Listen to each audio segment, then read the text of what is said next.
नमस्कार, MG news के इस एपिसोड में मैं नीला आपका स्वागत कर रही हूं। शहर और आसपास की खबरों को लेकर हम हाजिर हैं।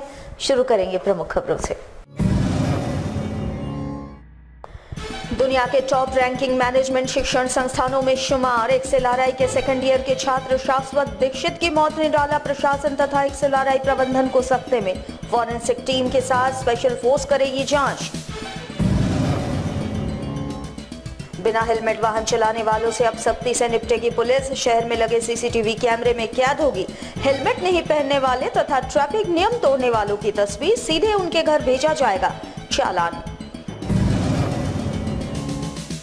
आरआईटी थाना क्षेत्र के रहने वाले रामो मुर्मू को छेड़खानी करना पड़ा महंगा। गुस्साए गांव के लोगों ने आरोपी को फेंका सुनारी 2 मुहानी पुल से नदी में। मछुआरों ने बचाई उनकी जान। सूचना पाकर पहुंची पुलिस, घायल को भेजा एमजीएम अस्पताल। साक्षी थाना क्षेत्र के पुराना कोट मोड़ के पास अनियंत्रित होकर पलट गई एक ट्रक। नियंत्रण खोकर ट्रक ने मारी डिवाइडर को टक्कर। ट्रक के पलट जाने से काफी देर तक इस रूट पर लगी जाम। कड़ी मशक्कत के बाद क्रेन की मदद से हटाया गया ट्रक को।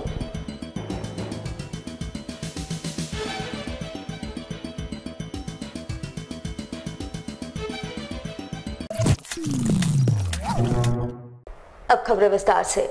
दुनिया के टॉप रैंकिंग मैनेजमेंट शिक्षण संस्थानों में शुमार एक्सेलआरआई के द्वितीय वर्ष के छात्र शाश्वत दीक्षित की मौत ने प्रशासन और एक्सेलआरआई प्रबंधन को सख्ते में डाल दिया है। आपको बता दें कि मौत की खबर मिलते ही सिटी एसपी एक्सेलआरआई पहुंचे और मामले की जांच खुद शुरू कर दी। वैसे फॉरेंसिक टीम के साथ साथ स्पेशल फोर्स का भी गठन किया गया है ताकि मौत के कारणों का पता चल सके।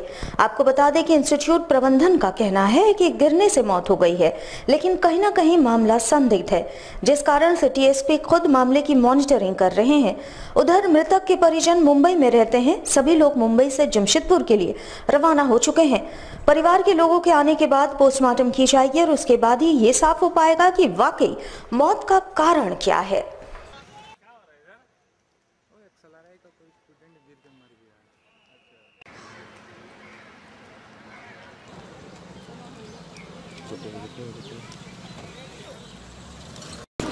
ये अभी हम लोगों को सूचना मिली है कि एक्सेलआरआई में एक लड़का काफ़ी तबीयत खराब हो गई थी उसकी, और टीएमएच ले जाने के दौरान उसकी मौत हो गई है। तो उसी में हम लोग इसको अच्छे से जांच कर रहे हैं। फॉरेंसिक टीम भी आई है, हमारी टेक्निकल टीम भी आई है। पूरा थोड़ा एनालिसिस किया जा रहा है कैसे क्या घटना कैसे हुई। परिवार को सूचना मिल गई है, they are on the way. सावधान हो जाएं, हेलमेट नहीं पहनने वाले। शहर में लगे सीसीटीवी कैमरे से चिन्हित कर ट्रैफिक पुलिस चालान घर भेजने का काम शुरू कर दिया है। ट्रैफिक नियमों को तोड़ने वालों के घर भी ये चालान जाएगा। चालान फीस जमा नहीं करने पर लाइसेंस रद्द कर दी जाएगी। अब बिना हेलमेट वाहन चलाने वाले या फिर ट्रैफिक नियमों को तोड़ने वाले के घर ट्रैफिक पुलिस घर पर चालान भेजने का काम शुरू कर दिया है।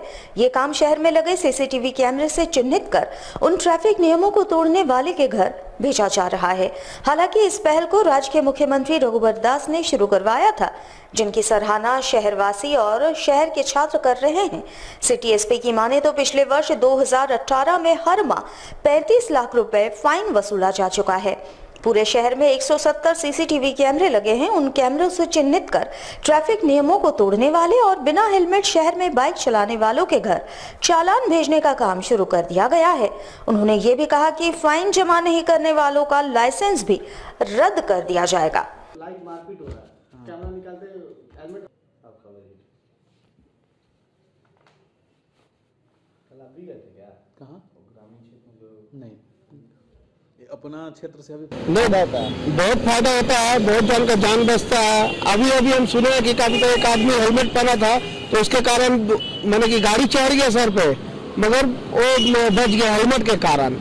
और बहुत अच्छा चीज है जो भी प्रशासन कर रहा है, ट्रैफिक पुलिस कर रहा है, बहुत अच्छा कर रहा है और करते रहना चाहिए। और जो हेलमेट नहीं पहनेगा एकदम जुर्माना होना चाहिए। जुर्माना हो ताकि सब सुधरे। सबको ध्यान है कि हेलमेट पहनना चाहिए। पूरे शहर में 170 सीसीटीवी कैमरे लगे हुए हैं। तो उस सीसीटीवी कैमरे के जरिए जो लोग ट्रैफिक नियमों का वायलेशन करते हैं उनका फ़ोटो कैप्चर करके उनके गाड़ी का नंबर लेकर के और उनके रजिस्टर्ड एड्रेस पे उनको चालान भेजा जाता है। तो प्रतिदिन इसमें देखा जा रहा है कि हम लोगों ने 1 तारीख से शुरू किया है और एवरीडे एटलीस्ट 30-35 40 गाड़ी कैप्चर हो रही है वायलेट करते हुए और उनके घर पे भेजा जा रहा है। इस प्रक्रिया में बहुत लोग आकर के DTO ऑफिस में फाइन देते हैं और इसमें से भी अगर कुछ लोग नहीं देते हैं तो प्रोविज़न है कि उनको दोबारा रिमाइंडर किया जाएगा। उसके बावजूद भी अगर टर्न अप नहीं होते हैं तो उनका हम लोग ड्राइविंग लाइसेंस कैंसिल करने के लिए DTO के यहाँ उनके ऑफिस में लिखेंगे और उनका ऑटोमेटिकली ड्राइविंग लाइसेंस कैंसिल हो जाएगा। जमशेदपुर से सटे RIT थाना क्षेत्र में रामू मुर्मू को छेड़खानी करना महंगा पड़ा। गांव के लोगों ने आरोपी रामू मुर्मू को सोनारी 2 मुहाने पुल से नदी में फेंक दिया। वहीं नदी में मछुआरों ने उसकी जान बचाई। सूचना मिलते ही पुलिस मौके पर पहुंचकर आरोपी को आनन फानन में MGM अस्पताल में भर्ती करवाया, जहां उसकी हालत नाजुक बनी हुई है। बताया जा रहा है कि आरोपी आदितपुर के इच्छापुर लाइन टोले का रहने वाला है और शराब के नशे में एक महिला जो उसकी भाभी लगती है उसे छेड़खानी कर रहा था। इसके बाद परिवार के लोग आक्रोशित हो गए और उसकी पिटाई करने लगे। इसी कड़ी में वो मौके से भागने लगा, लेकिन स्थानीयों ने उसका पीछा किया और सोनारी पहुंचकर उसे पुल से नदी में फेंक दिया। फिलहाल पुलिस का कहना है कि पीड़ित की हालत नाजुक बनी हुई है। बयान के बाद दोषियों पर कड़ी कार्रवाई की जाएगी।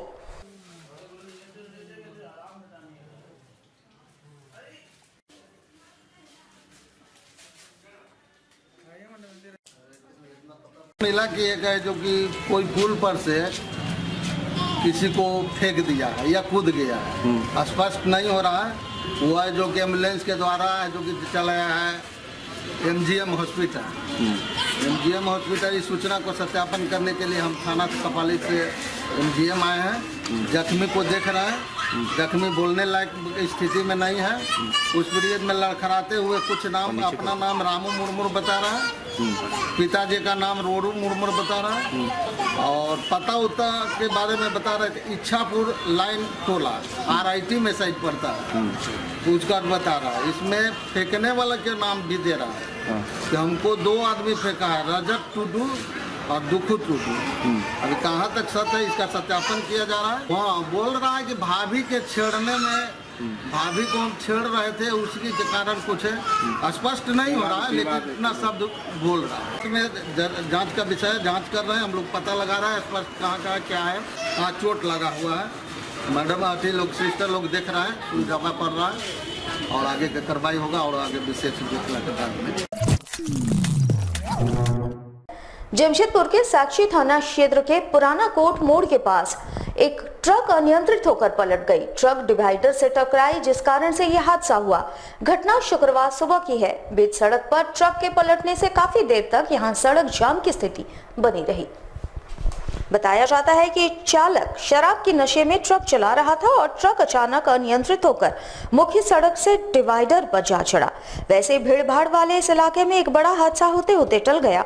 घटना के बाद ट्रक चालक ट्रक छोड़कर फरार हो गया। वहीं इस घटना के बाद यहां की ट्रैफिक व्यवस्था चरमरा गई। वाहनों की लंबी लंबी कतार यहां लग गई। घंटों लोगों को जाम का सामना करना पड़ा। सूचना मिलते ही मौके पर पुलिस पहुंची और क्रेन की मदद से कड़ी मशक्कत के बाद मेन रोड से ट्रक को हटाया गया। फिलहाल पुलिस ट्रक को थाने लेकर गई है। ट्रक चालक की तलाश जारी है।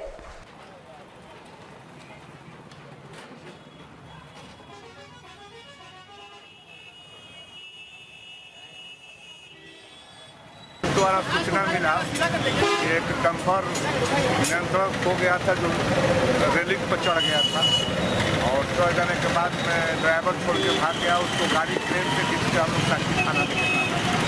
ये पुराना कोट मोड़ के अगल बगल नए ड्राइवर में उसका स्टीयरिंग फेल हो गया। उसको आगे ले जा रहे हैं थाना पर, आगे की कार्रवाई जो होगा किया जाएगा। जाँच करने के बाद जैसा होगा उसका भी कार्रवाई की जाएगी। स्वच्छता सर्वेक्षण 2019 का सर्वे शुरू हो चुका है। 4 जनवरी से 31 जनवरी तक सर्वेक्षण चलेगा। उधर इस सर्वेक्षण को लेकर जगह जगह पौधारोपण कार्यक्रम का आयोजन किया जा रहा है। जमशेदपुर नोटिफाइड एरिया के स्वच्छता सर्वेक्षण के ब्रांड एम्बेसडर पप्पू सरदार द्वारा धतकिटी रेडियो मैदान में पौधारोपण कार्यक्रम का आयोजन किया गया। वहीं पौधों का वितरण भी किया गया ताकि पर्यावरण दूषित न हो और शहर स्वस्थ और स्वच्छ रहे। साथ ही लोगों से अपील की गई कि स्वच्छता सर्वेक्षण में बढ़ चढ़कर भाग ले, शहर को सुंदर और स्वच्छ बनाए ताकि आपका शहर नंबर 1 रैंकिंग में आ सके।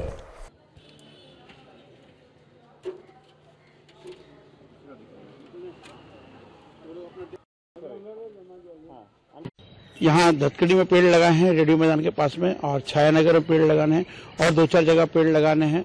इसकी अनुमति हमें पदाधिकारी जो हैं NSC के उन्होंने दी है, कृष्ण कुमार जी ने पेड़ लगाने का जिम्मेदारी दी हुई है।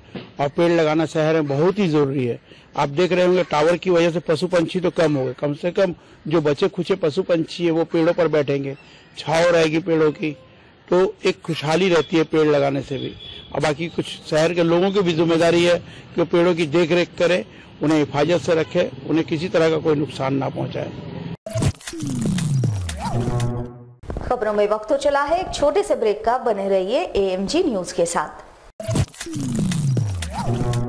बेटी घर की लक्ष्मी, सपने करे साकार। सुकन्या समृद्धि योजना, लाभ ले जब परिवार। सुकन्या समृद्धि योजना बेटियों के लिए शुरू की गई एक विशेष योजना है, जिसका मकसद है बेटियों की उच्च शिक्षा और शादी में आने वाले आर्थिक संकटों से निजात दिलाना। इसके लिए आपको सिर्फ इतना करना है कि बैंक या पोस्ट ऑफिस में अपने बेटियों के नाम एक खाता खुलवाकर उसमें एक निश्चित राशि 14 वर्षों तक जमा करानी है, जिस पर आपको मिलता है 9.2% का ब्याज। इतना ही नहीं, इस योजना से मिलने वाली राशि पूरी तरह से कर मुक्त है। बेटियां बेटों से कम नहीं, बेटियां समृद्धि की प्रतीक हैं। ज्यादा जानकारी के लिए बैंक या पोस्ट ऑफिस से संपर्क करें।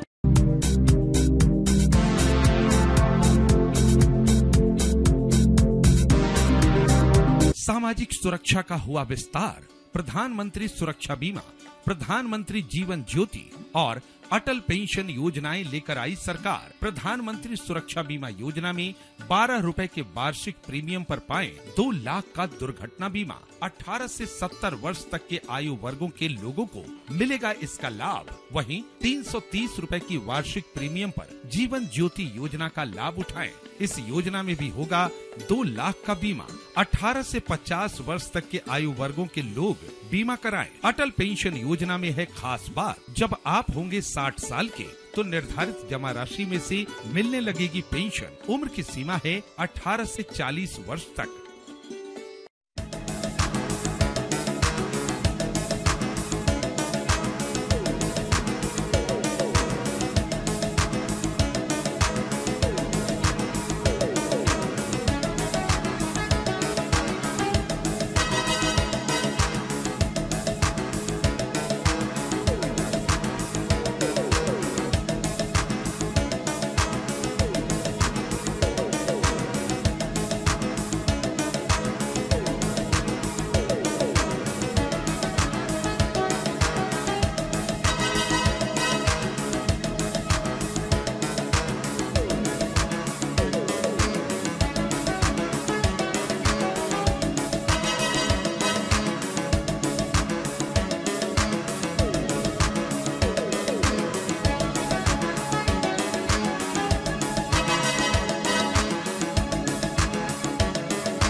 ब्रेक के बाद हम फिर हाजिर हैं। आगामी लोकसभा तथा विधानसभा चुनावों के मद्देनजर भले ही राजधानी रांची में बैठक के दौरान महागठबंधन की पेच सुलझ जाने की बातें कही जा रही है, लेकिन झाविमो इससे साफ तौर पर इनकार करती नजर आ रही है। झाविमो के केंद्रीय महासचिव के अनुसार गठबंधन के नेता कौन होंगे, इस पर फैसला होना फिलहाल बाकी है। वैसे पिछले दिनों राजधानी रांची में झामुमो के कार्यकारी अध्यक्ष हेमंत सोरेन के आवास पर महागठबंधन की बैठक हुई थी और उसे विपक्ष के सभी दलों के नेतागण शामिल थे और उसमें झामुमो के कार्यकारी अध्यक्ष हेमंत सोरेन के नेतृत्व में चुनाव लड़े जाने की बातें कही गई थी और 30 जनवरी तक सीटों के बंटवारे की बातें कही गई है, लेकिन झाविमो के केंद्रीय महासचिव ने इससे इनकार कर दिया। इनके अनुसार चुनाव किसके नेतृत्व में लड़ा जाएगा, इसका फैसला अभी तक नहीं हुआ है। इन्होंने कहा कि झाविमो के आला अधिकारियों की बैठक आगामी दिनों में होनी है और उसके बाद ही इसका स्पष्टीकरण हो पाएगा कि किसके नेतृत्व में चुनाव लड़ा जाएगा। दल का अपना नजरिया हो सकता है, हमारे दल का ये नजरिया नहीं है। मतलब अभी गठबंधन का नेता तय नहीं हुआ है ना? अभी नहीं हुआ, बिल्कुल हमने स्पष्ट कर दिया जी। कि महागठबंधन को लेकर सभी दल के लोग वहां पहुंचे थे, जिसमें हमारे नेता श्री बाबूलाल मरांडी जी और उनके साथ अधिकृत रूप से मैं भी उस बैठक में शामिल था। बैठक में जो बातें स्पष्ट हुई हैं, महागठबंधन हो इसके लिए सभी दल के लोग आपसी सहमति हो चुकी है। भाजपा के विरुद्ध एक मजबूत ताकत के साथ गठबंधन करके लोकसभा हो या विधानसभा हो, उस पर सभी मिलकर के चुनाव लड़े कि गठबंधन का नेता चुन लिया गया है। मैं इस बात से बिल्कुल सहमत नहीं हूं कि इस बैठक में जेवीएम ने अपने स्पष्टीकरण को रखा और जेवीएम ने कोई भी अभी तक इस बात में सहमति नहीं है, क्योंकि जब हमारे दल के अंदर में ये बात सहमति नहीं हुई है तो जो अखबारों में आया ये बात में तोड़ मरोड़ करके सच को पेश किया गया है। जमशेदपुर कोऑपरेटिव कॉलेज के नए प्राचार्य श्री बीके सिंह का स्वागत नरेंद्र मोदी विचार मंच के सदस्यों ने शुक्रवार को फूलों का गुलदस्ता देकर किया। साथ ही उन्होंने कॉलेज से जुड़े कई समस्याओं पर अपने सुझाव भी प्राचार्य को दिए। इस दौरान इन्होंने नए प्राचार्य बीके सिंह का स्वागत फूलों का गुलदस्ता देकर किया। ज्ञात हो कि इन्होंने कुछ ही दिनों पूर्व प्राचार्य पद को संभाला है। मंच के सदस्यों ने इस दौरान प्राचार्य को कॉलेज में उत्पन्न होने वाले समस्याओं से भी अवगत कराया। मंच के सदस्यों के अनुसार इतने बड़े कॉलेज के पास के भूखंड को कुछ लोगों ने कब्जा कर घर का निर्माण कर लिया है, जिस कारण आए दिन कॉलेज में बाहरी तत्वों का जमावड़ा लगते रहता है, जिस कारण से कॉलेज में अगर चारदीवारी का निर्माण किया जाए, साथ ही सुरक्षा के इंतजाम किए जाए तो कॉलेज में शिक्षा का माहौल अच्छा होगा।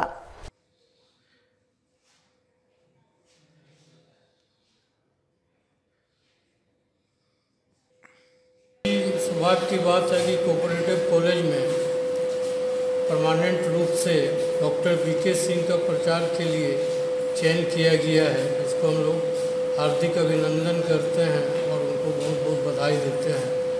साथ ही उनसे हम लोगों ने बातचीत की है कि जमशेदपुर कोऑपरेटिव कॉलेज एक कोल्हान यूनिवर्सिटी में बहुत बड़ा कॉलेज का आज दुर्भाग्य है कि यहाँ का बहुत सा ज़मीन जो है कुछ बस्ती के लोग और XLRA द्वारा अतिक्रमण किया गया है और कुछ बाहरी तत्व के लोग आकर के यहाँ पर ही अड्डाबाजी करते हैं। इससे यहाँ के युवाओं और छात्र छात्राओं को काफ़ी परेशानी का सामना करना पड़ रहा है। इसके लिए हम लोगों ने प्रिंसिपल साहब को सुझाव दिए हैं और आगे भी हम लोग शिक्षा मंत्री वगैरह झारखंड सरकार से भी बात करके यहाँ एक भव्य बाउंड्री वाल चारों तरफ से सिक्योरिटी हो और अंदर में पाठन का माहौल बढ़िया से चले।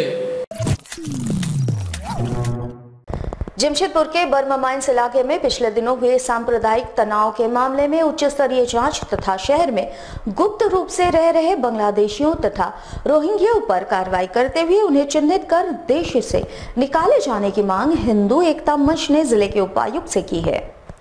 इस दौरान मंच के सदस्यों ने कहा कि वर्षों से बर्मा माइंस इलाके में हिंदू और मुस्लिम सौहार्दपूर्ण वातावरण में रहते आ रहे हैं और कभी भी वहां इतने वर्षों में किसी प्रकार का सांप्रदायिक तनाव नहीं हुआ है, लेकिन जब से रोहिंग्या और बांग्लादेशी घुसपैठ की समस्या आई है तब से पूरे देश के साथ साथ झारखंड राज्य के विभिन्न इलाकों में सांप्रदायिक घटनाएं घटित हो रही है। इन्होंने कहा कि एक घुसपैठियों द्वारा ही अंजाम दिया जा रहा है और उन्हीं के द्वारा दोनों संप्रदाय के बीच तनाव उत्पन्न कराई जा रही है। उन्होंने जिले के उपायुक्त से मांग की है कि इस मामले को गंभीरता से लेते हुए इसकी उच्च स्तरीय जांच करवाए और ऐसे घुसपैठियों को देश से बाहर निकालने का काम किया जाए।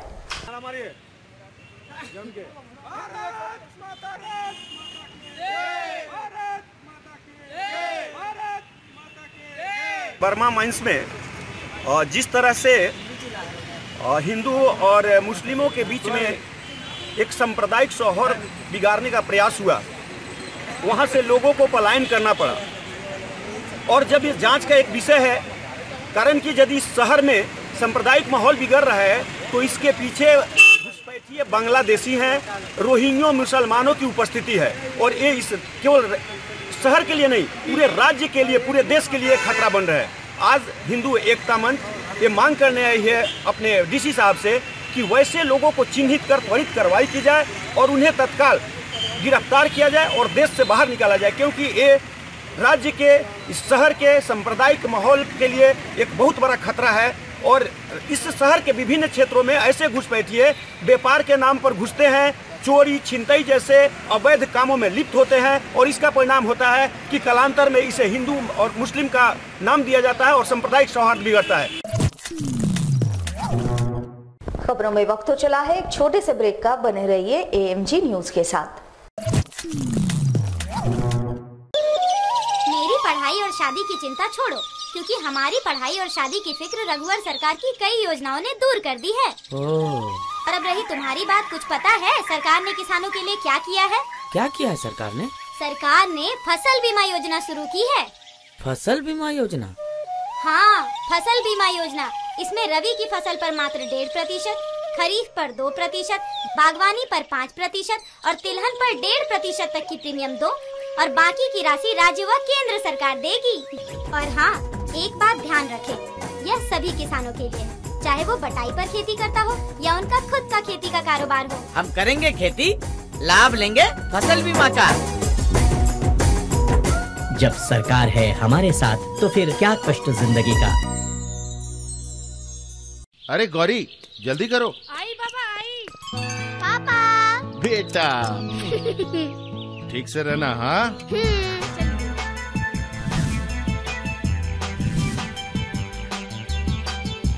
बाय। मेरे मम्मी पापा जब भी बाइक से बाहर जाते हैं वो दोनों हेलमेट जरूर लगाते हैं। क्या आप भी ऐसा करते हैं? अगर नहीं तो आज से ही हेलमेट पहने, क्योंकि आपकी जिंदगी आपके अपनों के लिए अनमोल है।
ब्रेक के बाद हम फिर हाजिर हैं। जमशेदपुर के कोऑपरेटिव कॉलेज परिसर में हर वर्ष की तरह इस वर्ष भी 20 जनवरी को माघी मिलन समारोह का आयोजन किया जा रहा है, जिसमें तमाम कॉलेजों के आदिवासी समुदाय के छात्रों के साथ साथ समाज के कई गणमान्य लोग भी शामिल होंगे। इसको लेकर एक बैठक शुक्रवार को कॉलेज परिसर में आयोजित की गई, जिसमें इस समारोह से जुड़े कई मुद्दों पर चर्चा हुई। आयोजकों के अनुसार इसमें लगभग 500 आदिवासी समुदाय के छात्रों के अलावा समाज के कई गणमान्य लोग भी शामिल होंगे। इस दौरान आदिवासी संस्कृति की झलक यहां देखने को मिलेगी। मुख्य रूप से आदिवासी परंपरा का ज्ञान छात्रों को मिल सके, इस कारण से इसका आयोजन प्रत्येक वर्ष किया जाता है।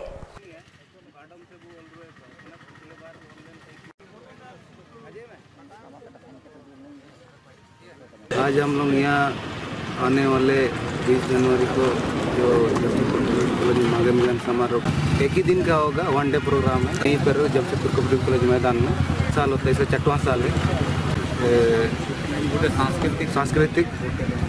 सांस्कृतिक कार्यक्रम जो करते हैं सारे कॉलेज के सभी समाज के भी लोग। पूर्वी सिंहभूम जिले के डुमरिया प्रखंड अंतर्गत बन रहे वृहद डैम निर्माण के कार्य को रोके जाने की मांग ग्रामीणों ने जिले के उपायुक्त के समक्ष रखी है।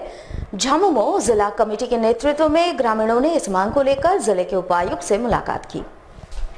ग्रामीणों के अनुसार जिस स्थान पर यह वृहद डैम का निर्माण कराया जा रहा है वहां के ग्रामीणों को इसकी जानकारी ही नहीं है। इनके अनुसार डैम के लिए कितने लोगों से जमीन ली जाएगी, कितने क्षेत्र में डैम का निर्माण होगा और किनकी जमीन डैम के लिए ली जानी है, इन सभी बातों का स्पष्टीकरण नहीं किया गया और बिना इसके कार्य नहीं होना चाहिए। इनके अनुसार पूर्व में ही कई स्थानों पर डैम का निर्माण कराया गया है, लेकिन वहां के विस्थापितों को न तो आज तक उसका मुआवजा मिला है और न ही उनका पुनर्वास हुआ है। इस कारण से यहाँ के ग्रामीणों में भी डर समाया हुआ है।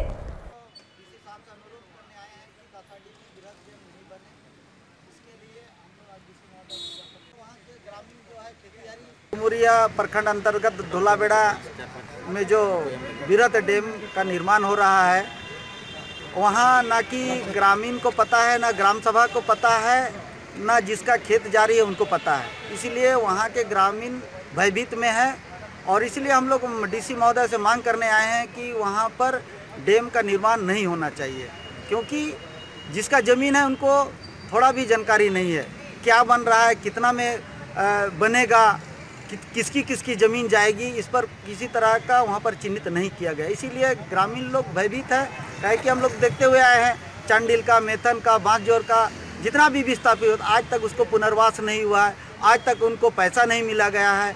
इसीलिए आज वहाँ के लोग डरे हैं और हम लोग डीसी महोदय से आग्रह करने आए हैं कि वहाँ पर विस्थापन ना हो और वहाँ पर बड़ा डैम निर्माण नहीं हो।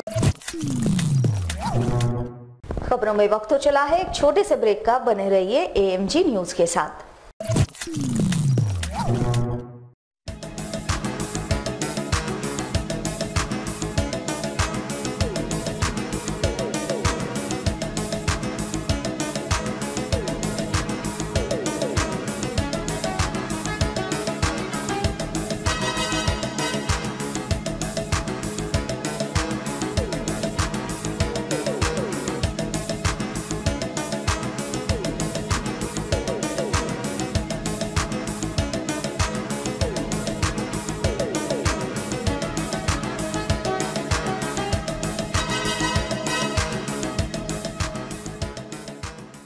अरे यार, लंच का टाइम हो गया, काम ही करते रहोगे क्या?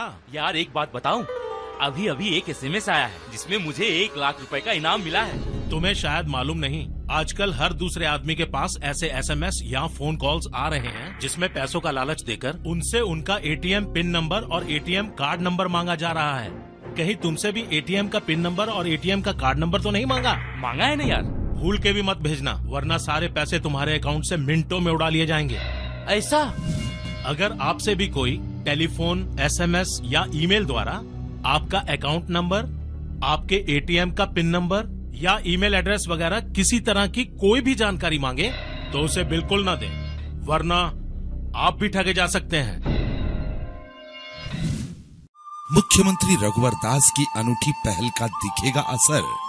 विकास की धारा बहेगी खेतों खलिहानों में, चौपालों पे बैठेगी सरकार। होगा ग्रामीणों का जुटान, गांवों की सुनेंगे, लेंगे सबके सुझाव। सबकी सहमति से ही होगा सबका विकास। हरियाली की चादर पर लिखेंगे झारखंड का इतिहास। राज्य की बेहतरी के लिए सरकार ने लगाया जोर, सरकार चली गांवों की ओर। सुकन्या समृद्धि योजना के तहत अपनी लाडलियों का भविष्य संवारें। 1 से 10 वर्ष की उम्र तक खाते खुलवाने की मिली है छूट। देर न करें, खाते खुलवाने के लिए बैंकों और डाकघरों में पधारें। 18वें वर्ष में आपकी लाडली को मिलेगी आधी राशि निकालने की छूट। याद रखें, सरकार जमा राशि पर देगी आयकर की छूट। झारखंड के बेटियों का भविष्य बनाना है, सबको मिलजुल कर उसे आगे बढ़ाना है। कोमल हाथों को समृद्धि की ताकत, सुकन्या समृद्धि योजना। ब्रेक के बाद हम फिर हाजिर हैं। जमशेदपुर के आरडी टाटा टेक्निकल इंस्टीट्यूट में पास आउट हुए छात्र छात्राएं जिनका प्लेसमेंट होने वाला है, इसी को ध्यान में रखते हुए प्राणिक हीलिंग संस्था की ओर से कार्यस्थल पर तनाव मुक्त कैसे रहे, इन समस्याओं की जानकारी दी गई। साथ ही आध्यात्म के माध्यम से होने वाले फायदों के बारे में भी इन्हें अवगत कराया गया। बता दें कि प्राणिक हीलिंग संस्था का मुख्य उद्देश्य है कि हर घर में हर व्यक्ति स्वस्थ रहे। इन्हीं उद्देश्यों के मद्देनजर आदि टाटा टेक्निकल इंस्टीट्यूट से पास आउट हुए छात्र छात्राओं के बीच तनाव मुक्त जीवन जीने का गुर सिखाया गया, ताकि जब ये छात्र बाहर जाकर जॉब करे वे अपने कार्य क्षेत्रों में तनाव मुक्त रहकर अपने कार्यों पर पूरा ध्यान दे सके, साथ ही आध्यात्म के माध्यम से आगे अपने जीवन में वो सब कुछ पा सके जो वो चाहते हैं। वहां पर मौजूद सभी छात्र छात्राओं ने संस्था के द्वारा दी गई जानकारियों को सुना और अपने जीवन में उसे उतारने का संकल्प लिया।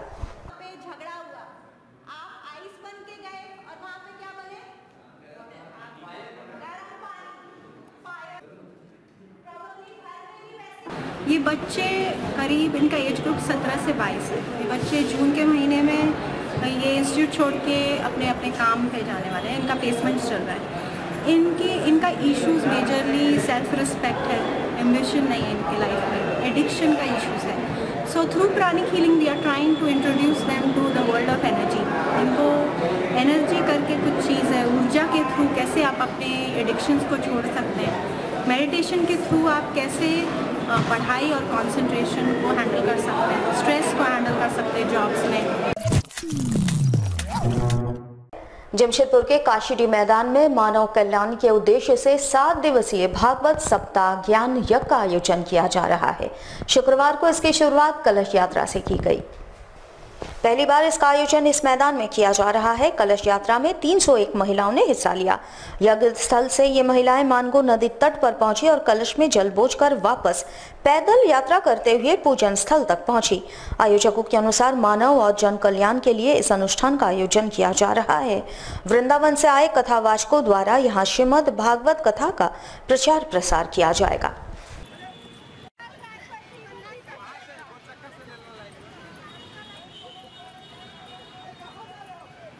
हम लोगों ने जो है कि श्रीमद् भागवत ज्ञान यज्ञ का आयोजन किया है, जो कि एक सप्ताह का है, जो कि 18 तारीख से लेकर के 24 तारीख तक चलेगी। और आज उसका कलश यात्रा है और कलश यात्रा में जो है कि 301 महिलाओं ने जो है कि इसमें भाग लिया।